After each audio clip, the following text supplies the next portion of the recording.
Assalamualaikum warahmatullahi wabarakatuh. Terjadi lagi. Bagaimana bisa? Praja IPDN ini tidak belajar dari kejadian mas-mas pelayaran kemarin. Beruntung ia hanya dikeluarkan dari ikatan dinasnya, tidak sampai menjadi tersangka. Bagaimana kronologinya? Mari simak cerita lengkapnya. Jangan lupa like dan subscribe, agar teman-teman tidak ketinggalan kisah seru lainnya. Hujan rintik menyentuh permukaan aspal medan malam itu, membentuk pantulan cahaya lampu jalan yang terlihat seperti bintang-bintang jatuh. Kota terasa seperti sedang menenangkan amarah langit.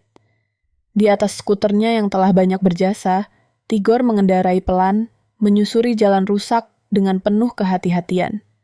Jas hujan robek di pundaknya membiarkan angin dingin menampar kulitnya. Tapi ia tak mengeluh. Baginya, hujan adalah teman lama yang tak pernah benar-benar menyulitkan.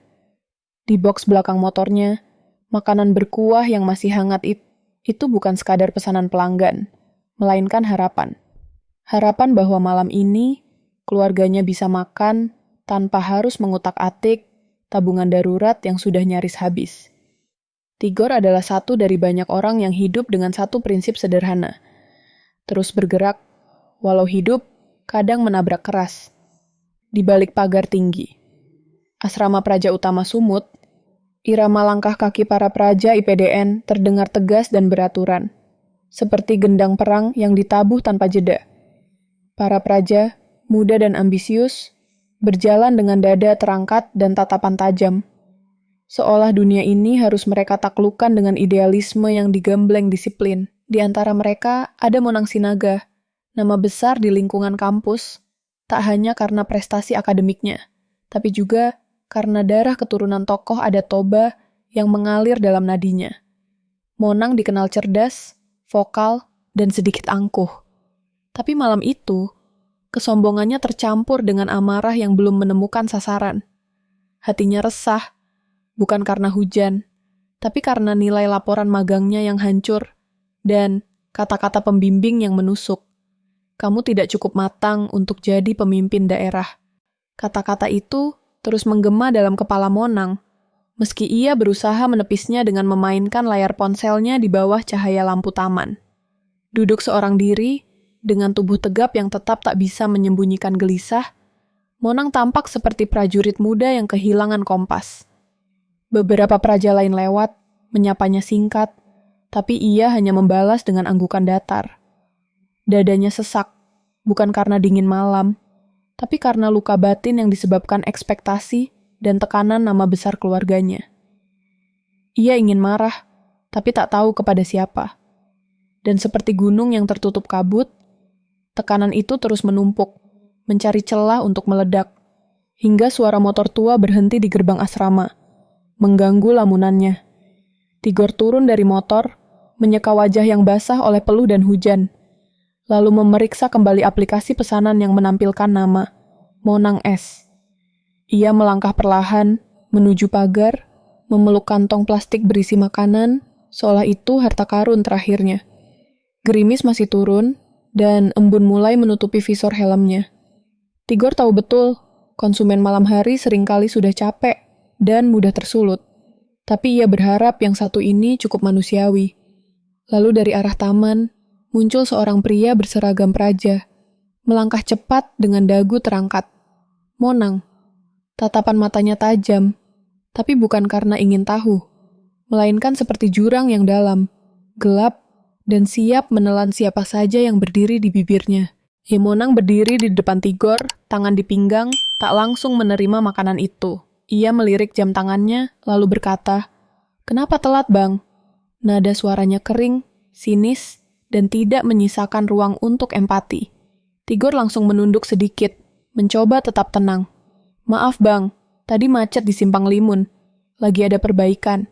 Saya juga dapat double order dari aplikasi, jadi agak lambat." Tapi kalimat itu bagai angin lalu bagi Monang. Ia mendengus kecil, lalu menggeleng perlahan. "Jangan bawa alasan ke dalam pagar ini," ucapnya dingin. Seakan pagar itu adalah batas antara dunia tinggi dan rendah, antara yang pantas dan yang tidak. Tigor belum sempat bicara lebih jauh, ketika Monang mendorong dadanya. Makanan jatuh ke tanah, Kuah panas menyiram sepatu, dan wajah Tigor dihantam tinju yang datang secepat petir. Segalanya berlangsung begitu cepat. Bahkan waktu pun tampak tertinggal satu langkah dari amarah Monang. Helm yang tadi tergenggam erat kini terlempar ke jalan, berputar seperti nasib Tigor yang terombang-ambing dalam hitungan detik. Sekotak nasi yang ia perjuangkan sejak pagi terburai di trotoar, menyatu dengan tanah dan air comberan. Sementara darah hangat mengalir dari sudut bibirnya, Tigor hanya terdiam, bukan karena takut, tapi karena terlalu banyak beban yang tak bisa ia balas dengan pukulan. Tubuhnya kalah tenaga, tapi jiwa tuanya lebih kokoh dari batu karang yang diguyur badai. Beberapa praja yang melihat hanya terkekeh, merekam dengan ponsel di balik bayangan. Tak satu pun yang maju, hanya angin malam yang menyaksikan penghinaan itu dengan diam yang menusuk. Dalam kerumunan yang mengenakan seragam kebanggaan negara, tak ada satupun yang menggenggam keberanian. Cahaya layar ponsel menyala-nyala, seperti lentera pengecut yang hanya ingin menjadi saksi tanpa terlibat. Suara tawa yang tercekat di tenggorokan itu bukan tawa bahagia, melainkan cermin dari hati yang keropos.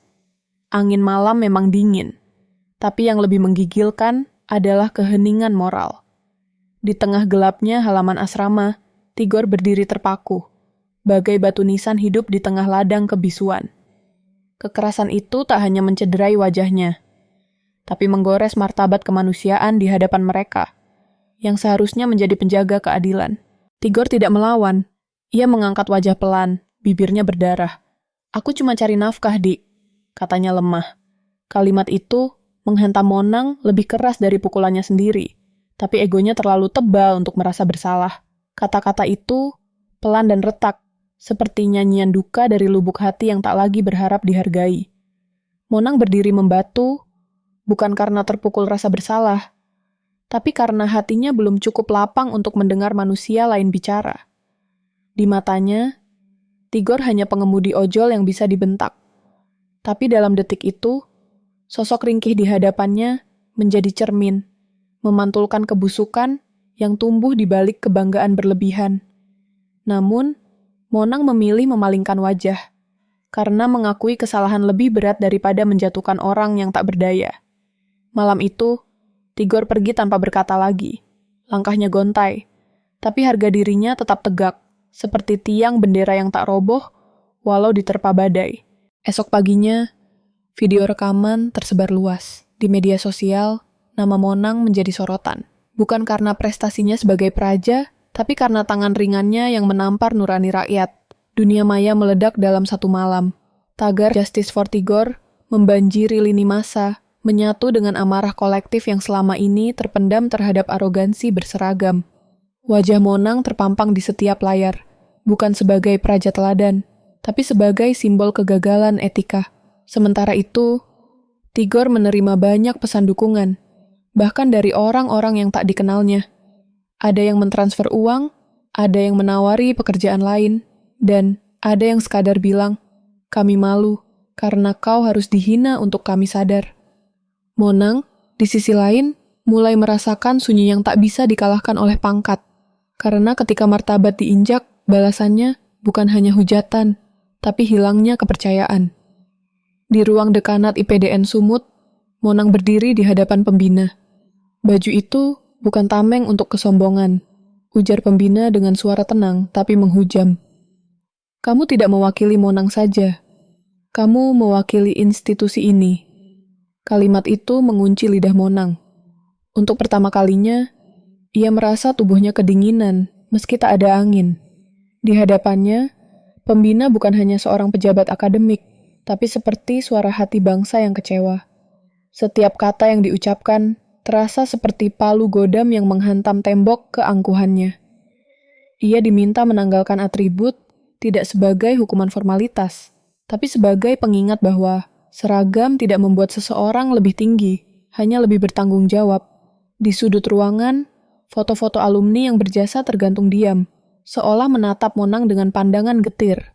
"Kami dulu mengabdi, bukan menyakiti." Langkah-langkah berat seorang pemuda yang kehilangan kehormatan sebelum sempat menggunakannya untuk kebaikan, kini bergema di benak Tigor. Di ruang keluarga kontrakannya yang sempit dan rembes saat hujan, ia duduk bersila di lantai bersama istrinya, menyantap nasi sederhana dari piring yang sama. Di sudut ruangan, anak mereka sudah tertidur pulas di atas kasur tipis beralas tikar. Sambil mengunyah pelan, istrinya menatap wajah Tigor yang masih lebam, lalu bertanya lirih, "Ayah enggak takut sama abang itu?" Tigor menarik napas panjang, menyimpan jawabannya di dalam dada. Ia tahu, keberanian bukan soal melawan, tapi bertahan tanpa dendam. Di luar, bunyi sepeda motor lewat, membuat istrinya spontan menoleh, takut kalau suara itu adalah milik si pemukul. Tigor meraba pipinya yang lebam. Rasa sakitnya mungkin akan sembuh, tapi memori yang membekas di mata orang-orang yang ia cintai akan tinggal jauh lebih lama dari luka itu sendiri. Di sudut ruang tamu rumah panggung di Baliga, suara TV terus menyala menyiarkan ulang kejadian itu, tetapi Monang tak menontonnya lagi. Ibunya, seorang wanita yang dahulu berdiri tegak sebagai istri polisi, kini duduk membungkuk di lantai. Menangis bukan karena aib, tapi karena kecewa yang tak bisa ditakar. Opungmu dulu kalau berjalan, orang bukakan jalan, karena dia membawa wibawa, bukan kuasa. Tapi kamu malah buat orang takut. Kalimat itu menghantam Monang lebih keras dari semua pelatihan baris berbaris yang pernah ia jalani. Tapi dia tetap diam. Di luar, Danau Toba yang biasanya tenang pun tampak murung di balik kaca jendela. Seolah alam pun menyesali apa yang terjadi. Ia tahu, namanya kini bukan lagi kebanggaan keluarga. Ia telah mematahkan rantai harapan yang dibentuk generasi demi generasi dengan satu pukulan sembrono. Permintaan maaf itu akhirnya viral. Monang berdiri di depan kamera, dengan kemeja putih rapi dan kalimat yang terdengar seperti disalin dari dokumen resmi. "Saya memohon maaf kepada seluruh masyarakat Indonesia, khususnya kepada korban dan keluarganya." Tapi sorot matanya hampa, nadanya seperti membaca ikrar yang tak pernah dia yakini. Di media sosial, komentar berdatangan lebih cepat dari simpati. Bilang maaf aja masih sombong. Wajahnya nggak ada penyesalan. Ini mah takut dikeluarin doang. Publik bukan sekadar penonton. Mereka penilai. Dan ketika suara massa mulai menyatu, bahkan lembaga sebesar IPDN pun tak bisa menutup telinga. Monang pun akhirnya sadar. Kadang, 1 menit video bisa lebih mematikan daripada 1000 jam pendidikan karakter yang gagal menyentuh hati. Seluruh praja IPDN Sumut dikumpulkan ke aula utama, bukan untuk apel rutin, tapi untuk menerima tamparan batin kolektif. Komandan resimen berdiri di depan podium, suaranya berat tapi tak menggelegar. Semua seragam pakaian dinas yang ada di tubuh kalian itu bukanlah jubah kebal. Kalian bukan penegak rasa takut. Kalian calon pemimpin yang harus mengayomi, bukan menyakiti. Beberapa praja mulai menggigit bibir, yang lain menunduk dalam, menghindari tatapan satu sama lain. Di barisan belakang, terdengar isak kecil yang tertahan.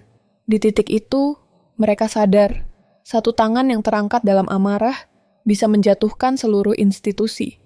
Bahwa kehormatan itu bukan soal pangkat atau asal sekolah, melainkan soal bagaimana seseorang memperlakukan orang lain yang tak bisa membalas. Hari berikutnya, kabar itu resmi diumumkan. Monang dikeluarkan dari IPDN. Ia berjalan keluar dari gerbang kampus tanpa didampingi siapapun. Tak ada pelukan perpisahan, tak ada upacara pelepasan. Hanya rintik hujan yang turun diam-diam seperti ikut berduka. Di ujung jalan, sebuah becak motor lewat, dan Monang sempat menoleh. Wajah Tigor terbayang sekejap, berdiri diam sambil menggendong anaknya.